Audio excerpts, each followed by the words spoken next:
Good evening, Scioto County. It is time. We're going to drop another 3 names in the. My envelope's getting worn. It's our dossier that went to the state's Attorney General's office, and so these are going to be 3 names that were listed. 3 additional names. We're going to go through the name co-conspirators in the Mike Mearan case. And tonight, instead of just naming 1 name, we'll drop 3 names and how the report says that they are connected. Now, as a reminder, I was on a Zoom call with the Attorney General Yost on Monday, September the 20th, 2025, and he said that the quote, investigation is still open.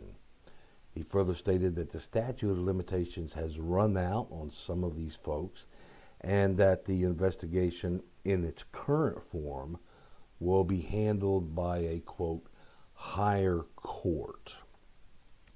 Then he asked that new tips would certainly help to please reach out to his office with any information, big or small, and that information and that telephone number to call is scrolling at the bottom of your screen. We want to hold these people accountable for once. We want to see justice. Now, tonight's video is going to be done in 3 parts. First, we're going to drop those 3 names. Then we're going to give you an update on the Meadows situation.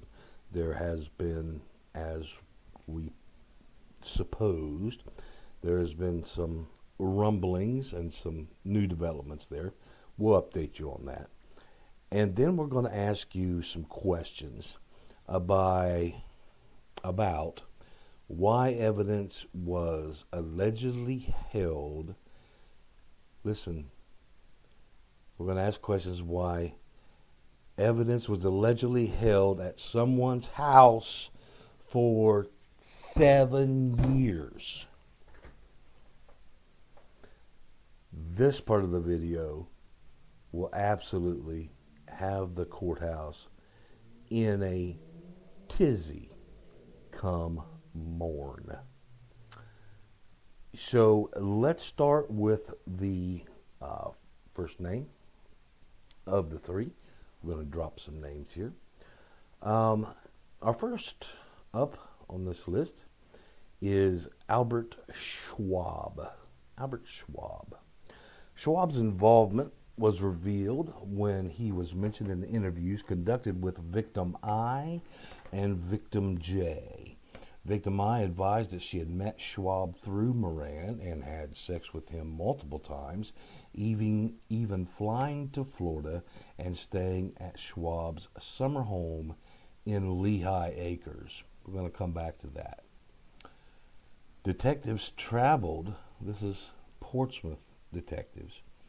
Portsmouth detectives traveled to Traverse City, Michigan, and interviewed Albert Schwab directly. During his recorded interview, Schwab admitted to having sex with multiple females introduced by Mearan. Although he claimed he never paid cash at the time of the encounter, he confirmed sending the females money frequently and allowing Mearan to stay in his Florida home for free many times. Schwab also showed officers photos of females on his cell phone that were taken at his home in Florida, advising that Mearan had introduced them. This is kind of reminiscent of the Prince Andrew, Virginia Giuffre situation. But let's circle back to that Lehigh Acres. Now, I know Lehigh Acres. It's a great town. It's a booming town. Back then, when this was taking place, Lehigh Acres was a little bit more sleepy. little bit more sleepy. Now, so many housing developments have popped up. I mean, just crazy, that the city of Lehigh Acres is actually having trouble even getting stop signs out. Um, and so, let alone traffic and all that kind of thing. So there's people that are coming from the subdivisions out into the main street. There's no stop signs. It's quite peculiar. Growing pains, one might call it. But that's now. Then it was a little bit more chill. But one thing that hasn't changed between then and now is just 10 miles away from Lehigh Acres is the Southwest Florida International Airport. Let me say that again. So the Schwab guy says you can use my house in Lehigh Acres. Lehigh Acres is a beautiful town, and it's 10 miles away from the Southwest Florida International Airport. How convenient. Darren Biggs, name number 2. Biggs entered the report through an interview with victim J. She stated that Mearan introduced her to a male from Kentucky named Darren Biggs when Mearan was her court-appointed attorney. Mearan allegedly set up the meeting, and Biggs exchanged money with Mearan for victim J. That's across state lines. That's a Diddy charge. We'll now call that Diddy charges. According to the report, victim J's sexual acts included intercourse. Victim J stated she met with Biggs on several occasions, and they were all set up by Mearan with money exchanged between the two men for the sexual encounters. Name number 3. Mark Rash. Mark Rash. Rash was identified after being seen in photos and videos related to an OSU football game. He was sitting with victim J and victim I. Victim J confirmed he was at the game with Mearan. Victim J advised that Mearan introduced her to Rash and that she did have sexual intercourse with Rash on several occasions, all set up by Mearan. She specifically told detectives that she did have sex with Rash after that particular OSU football game. Rash was positively identified also by victim I, and said that victim J, along with Mearan, was also present at that game. So that situation was equally represented by both victim J and victim I.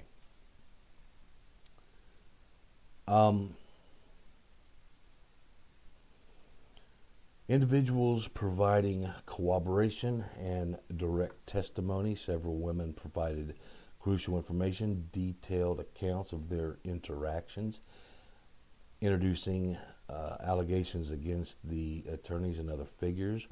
Victim A became a central figure when patrol officer emailed Sergeant Robinson detailing that victim B had several sexual encounters with a yet unnamed co-conspirator and Gene Meadows in exchange for money and legal help. Victim B agreed to be audio recorded for that interview, confirming that sex with Meadows and the unnamed co-conspirator was in lieu of cash payment for legal fees, court costs, and money. She advised that she was introduced to both Mearan and another co-conspirator that we have not named yet, by Mike Mearan. Victim B also provided detectives with a list of other females involved in similar situations. She further advised that Mearan would bring her girls, he would have sex with those girls, and he would pay victim A for that. Let me read that sentence again. I hate teleprompters, but in this case I have to use them because there's so many details.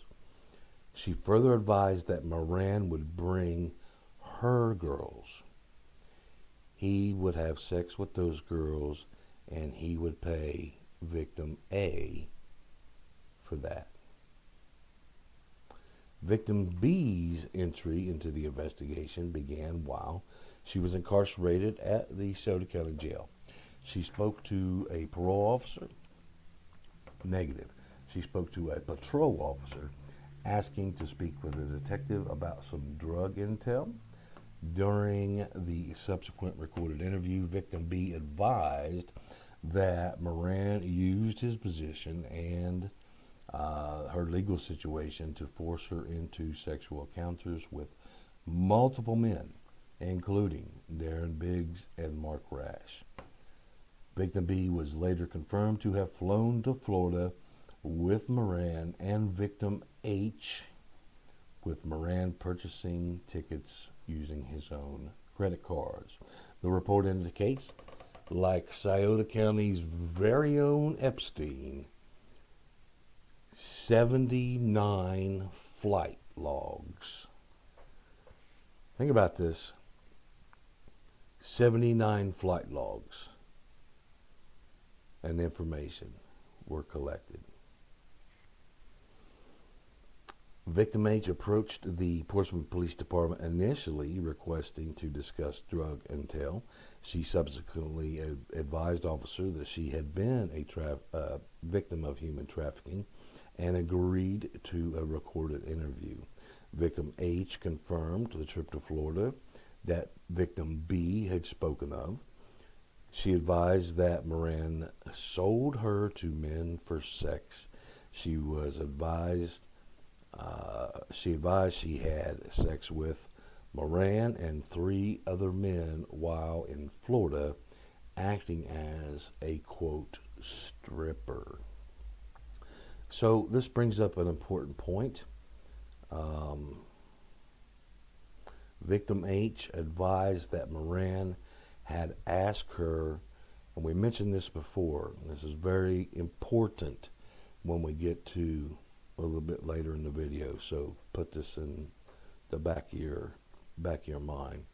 Victim H advised that Mearan had asked her to recruit, quote, new, quote, younger girls, and she was able to recruit 2 females from Jackson that had charges in Scioto County, whom Mearan prostituted out to women. Out to other men. Victim J entered the report after officers located her via the Portsmouth Police Department's reporting system as a passenger in a vehicle that was stopped in 2017. She was represented by Mearan in a Pike County case. Subpoenaed information confirmed that Mike Mearan purchased her tickets to fly to Florida. She advised detectives that Mearan provided her with a hotel room because this was in Tampa and not the Lehigh Acres estate. She provided her a hotel room but denied having any inappropriate contact. She said she stayed in the hotel for 4 days without leaving. So those are your 3 new names.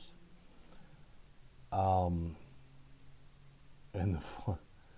this is nuts. The flight log, that there's 79 flights. And, one has to wonder how many flights went out of Memphis. I mean, these were some commercial flights.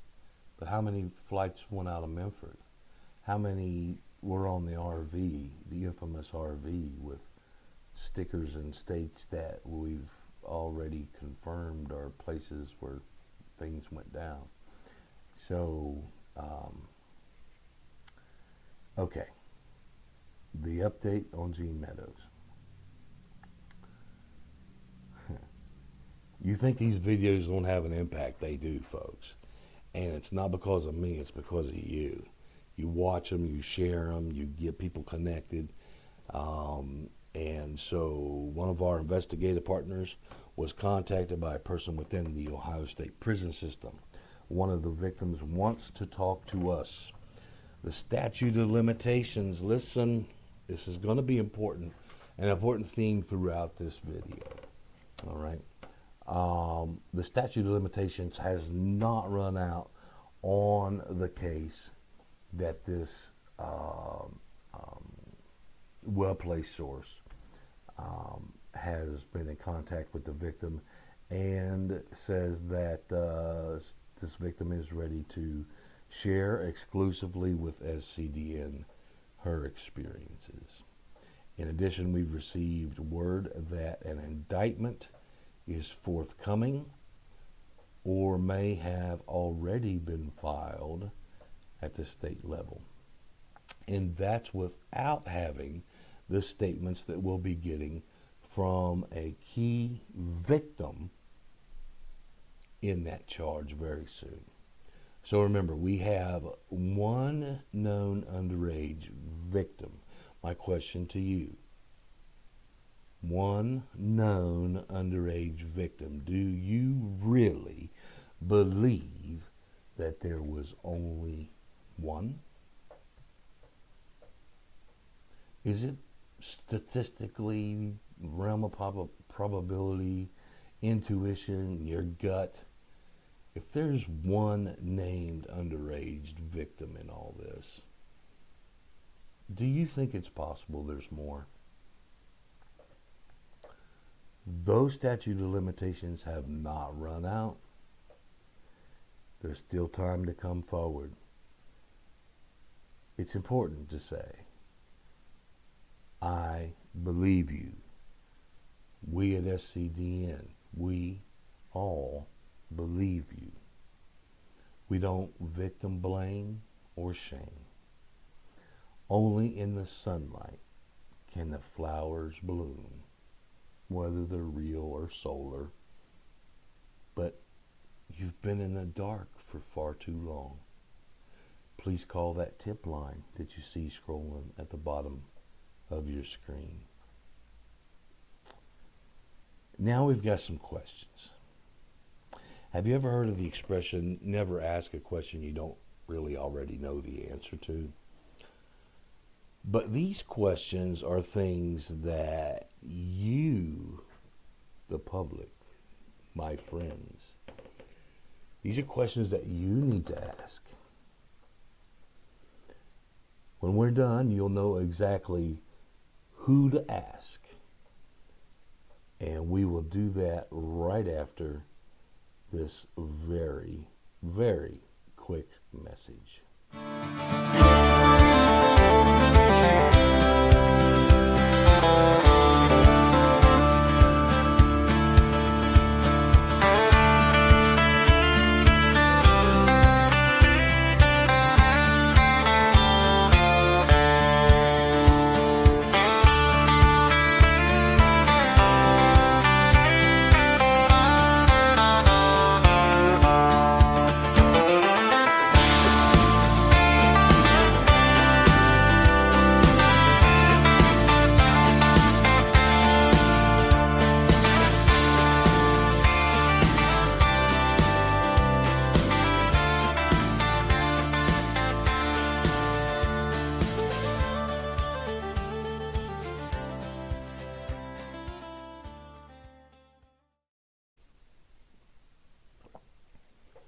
It really wasn't much of a message, was it?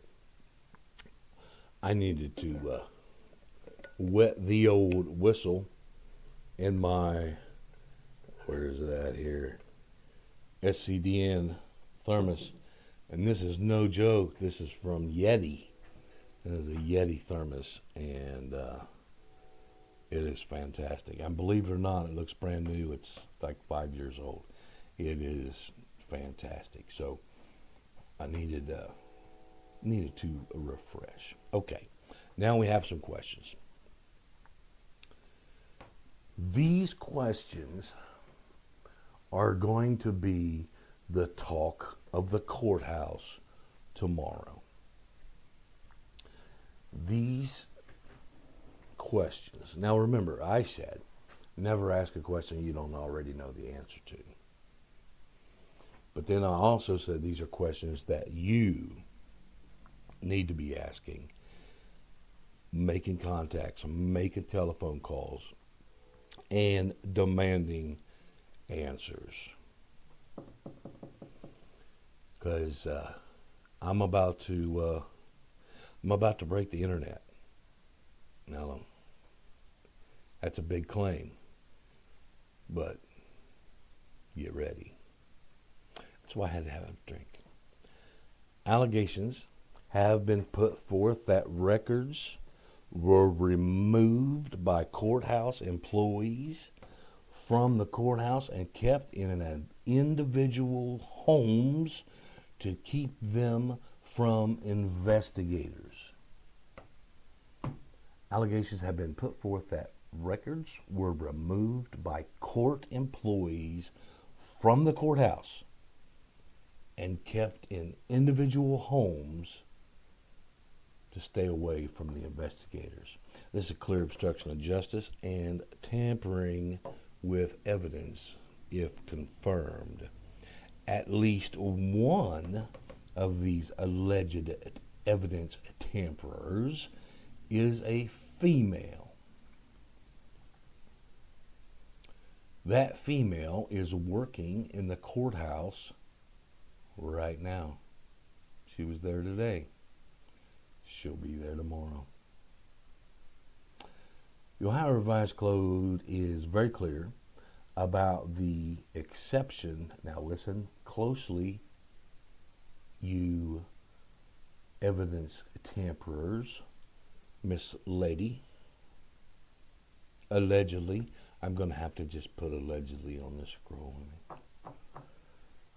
The exception is when the crime is made aware to law enforcement. This is concerning tampering with evidence. So there is a statute of limitations on tampering with evidence. But there is an exception. I looked at it very closely. That exception is if law enforcement just found out about the tampering with evidence. Then the statute starts. That means as of right now, they have a fresh statute of limitations, 6 years, on these people. They weren't listed as co-conspirators. This came through our investigation. This is right now in breaking news, made public for the very first time. In my opinion, this female, she's worse than the predators because she protected the predators for 7 years while ignoring the victims. Miss Lady, who works at the courthouse right now, allegedly. This suggests that a woman over at the courthouse right now is still at work and employed, signs documents every day, sees female victims of all sorts every single day, from domestic violence to otherwise, including human trafficking. God help a female victim who might ask her for help. And if you keep evidence in homes, the information was not home, it was homes in the plural, for 7 years. to wait out the statute of limitations, then what exactly are you capable of doing, ma'am?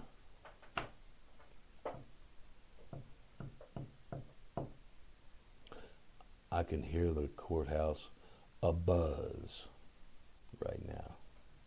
But I got more questions. So, allegedly, we have a person at the courthouse who took records home to homes for 7 years, hiding it from this investigation. It's not her stuff is not in here. She was hiding it while they were putting this report together. Allegedly. More questions. Where did the Denneny office files go upon his departure? You remember that guy? We used to have a sheriff by the name of Marty Denneny. We've done some reporting here over the years. But when it comes to those files, where did they go? Like when he left? You remember how the Facebook page went down and the new sheriff couldn't get, and there was talk of like evidence, guns and bullets and inventories that, remember all those questions and issues that came up? Well, included in that is, where's the files on the Mearan case? The files that weren't allegedly hidden in 7 different homes by this female. Where'd they go? Why didn't the BCI prosecute for the theft of those files? Now I'm talking to you, state. You're the ones in charge of this now. Why didn't you prosecute when you knew or found out that the Denneny files, what he had, disappeared? Was the Attorney General's office or BCI even contacted? I'm asking, hey, why didn't you do anything? They may not have even been contacted. Ask these questions.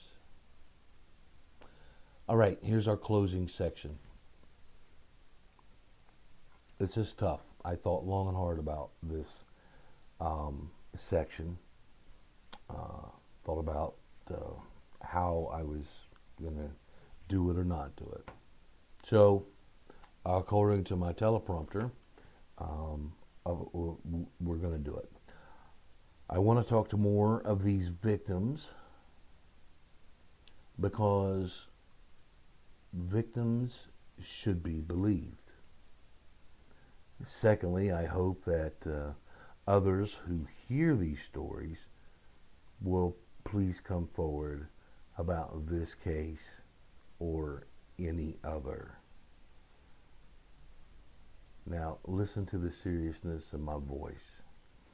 Because if you think that this was the only human trafficking issue in Scioto County, you are very wrong. And they are much worse, much more dangerous. Think of the worst case scenario, whatever your mind is able to come up with, because you're not of the criminal mind, so it's harder. It's harder. But think of the very worst thing, and then double that. And that's what we still have going on in Scioto County. But we also need to fix this old business, because this old business just became new because we just renewed the statute of limitations on the subordinate who was an employee of the courthouse, who is an employee of the courthouse, who hid those records in homes for 7 years to outpace. See, I lost my train of thought. To outpace the statute of limitations. All right. Look, we're here to help. We want to speak to these victims, and what I'm going to do, because this is so important and because we have already had interest coming from victims, we want to hear your story. We also would like to hear, maybe you're a friend of a victim or a parent of a victim, and you'd like to give us an anonymous tip. The phone number is scrolling this whole time across the bottom, and I put it in there twice. Please make that call. This is based on the Attorney General's Zoom call conversation we had just last Monday. I gave you the date at the top of the program. The investigation is still open, and they want fresh information because some things the statute of limitations has not run out on, namely underage victims. They have a long time, and rightly so, and they're looking at legislation to increase it even longer, but right now I think it's 25 years after the minor turns 18. It's a long time. So what I'm going to do is I am going to say only the first name of some people that we would like to speak to.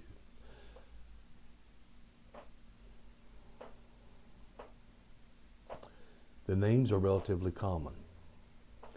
They could apply to 641 separate people in the county or in our viewing area. But if you're that person with that common name, or you know that person with that common name, or you're the mother of that person or father of that person with that common name, this is going to hit you like a ton of bricks.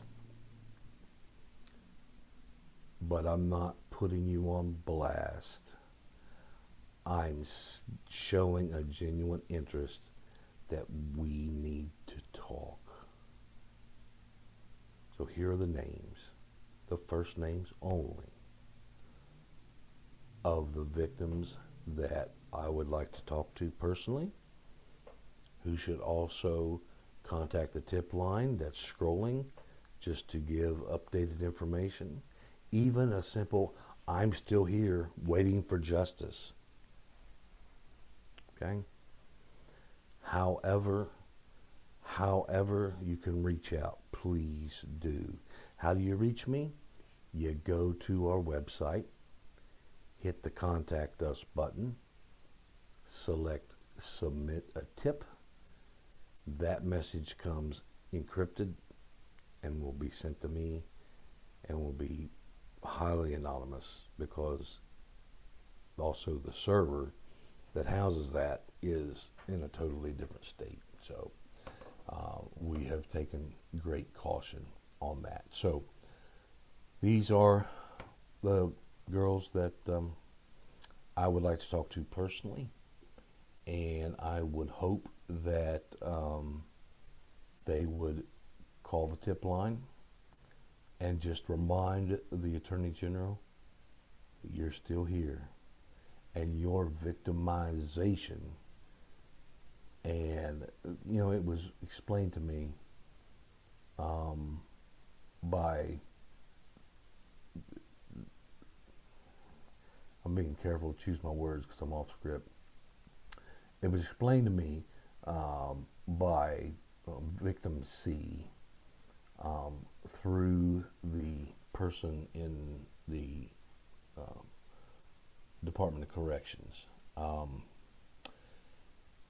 that trauma is still deeply affecting her life. Right? Victim C is still in play as far as prosecution. When it comes to Gene Meadows or Joe Blow down the street, Victim C has some very, very life-changing issues, and we're going to be talking with her very, very soon. Okay, if your name's on this list, and I promise these are common names, except one, but they're all common names. And if you hear your name, please contact the number at the bottom of your screen. Let them know you're still here and I'm still a victim. Remember that. You repeat that. I'm still here, I'm still a victim, and I need to have my voice heard. Trista. Brooke. Siobhan. Lindsay. Nikki. Amber. Kimberly. People are trying to read my face language. Kimberly. Krista. Emily. Annie. Brandy. Jennifer. Ebony. Natasha. Gabrielle. And Ashley. We believe you. Flowers only bloom in the sunlight. Nothing can grow in the darkness. It is time. Please, we believe you. And we are proposed to do everything necessary to make sure your voice gets heard. Also, call the AG and say, I'm still here, I'm still a victim, and I demand justice. Now those names I gave you were 16 names. And we have disclosed that there is 25 possible victims. So I have given the 16 names that I really want to talk to, and I acknowledge that there are 25. If you're not on the list that I read out loud, please reach out. Again, you're going to the Attorney General. This is out of Debbie verified. This file, when this file left town, so did the investigation, except for we provided the AG with 2 detectives for a period of 2 years. And wonder why they were having trouble coming up with stuff. 'Cause some lady was hiding stuff at her house for 7 years. She's still at the courthouse. And believe me, I sought counsel because I want to name you so bad.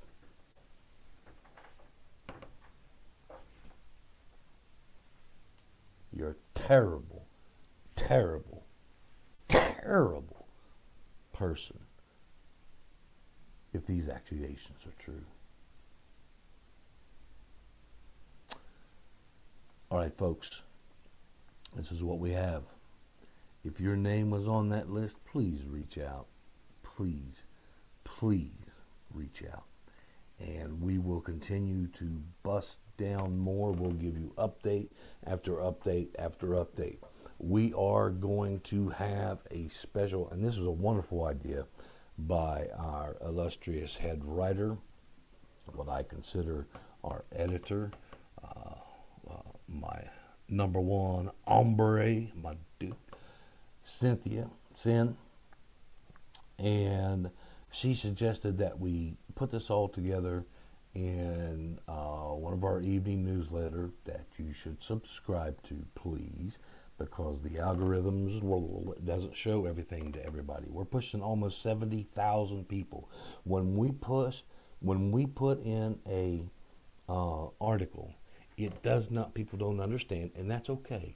We don't know what we don't know. So please let me explain.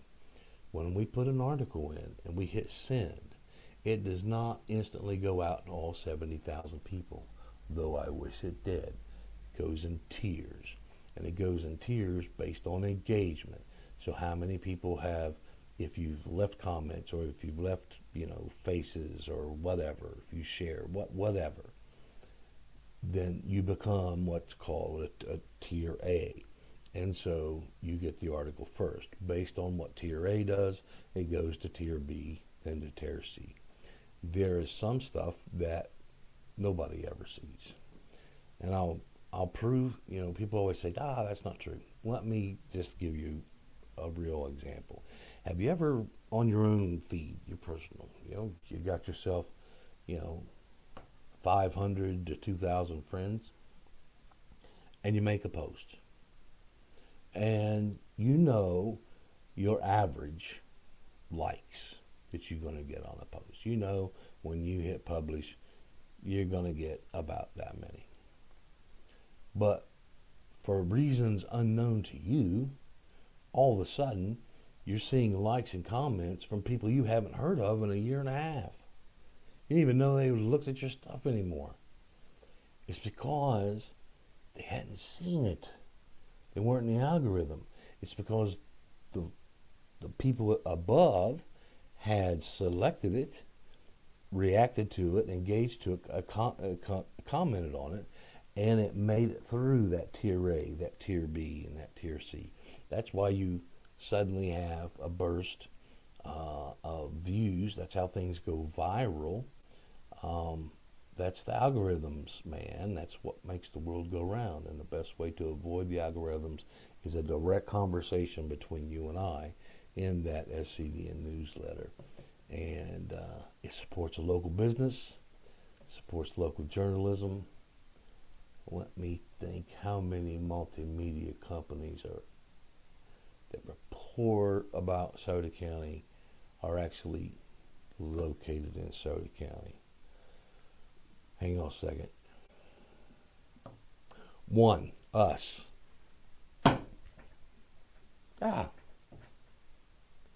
So if there was anybody, if you, well, the old expression, if you're going to put your money on a horse, put your money on the local horse. Support local businesses. We've got local business, whatever it is, Friday or Saturday after Black Friday, Monday, local business. I don't know what day it is, but there's a local business day. All downtown is networking local business. We're members of the Chamber of Commerce, businesses helping other businesses. I mean, we're doing our very best, not just us, the entire industry of small businesses, which is the backbone of this country. Support a business.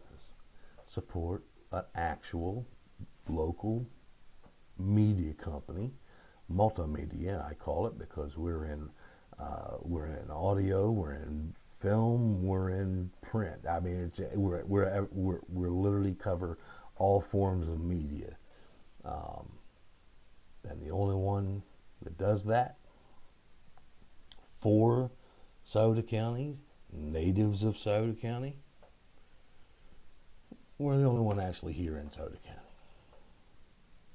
So put that in your hat. But you know what? Before I close, I gotta ask. I gotta give you these questions one more time, because I'm not sure if you had your pen and paper ready.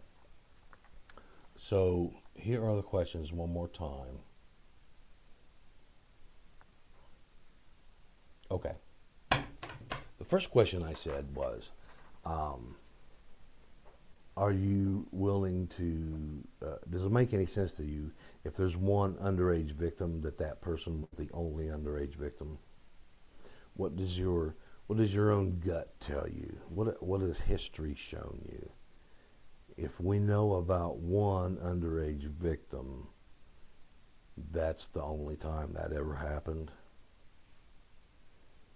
What's the statistics on getting a DUI?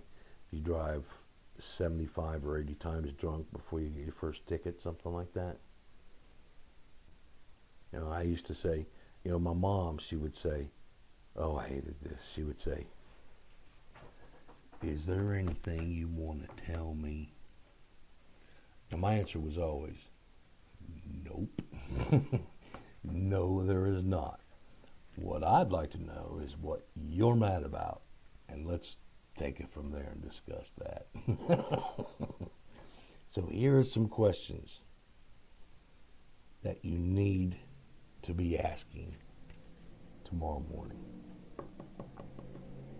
Okay.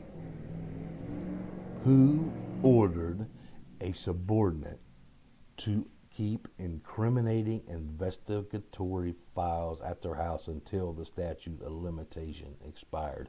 Who ordered that? Who said, hey, lady, allegedly, why don't you gather up all that evidence, toss it in the trunk of your car when you get off work tonight, take it home, keep it there for 7 years. Okay? All right. Copy that. Who said that? Who gave that request? I'm going to say order. Who gave that request? Or, as the allegations has been put forth, is it possible? I don't know. This is new. Is it possible that this court employee did this on her own? Don't think so. It's probably possible. I don't know. I think that somebody told her to do it. And keep it for 7 years. Oh man, can you imagine that conversation when you get home from work? Hey, how was your day? Well, I got all these boxes we need to hide for 7 years. Oh, sweet. Let me help you.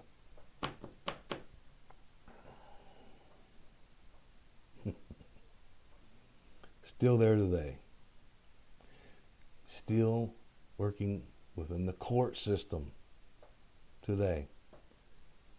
And like I said before, God help a female victim that looks into this woman's eyes and asks for help, knowing what she has allegedly done to protect predators and completely ignore victims who, as victim C is said through a third party, and we'll be talking directly with victim C soon, has devastated her life. Devastated her life. And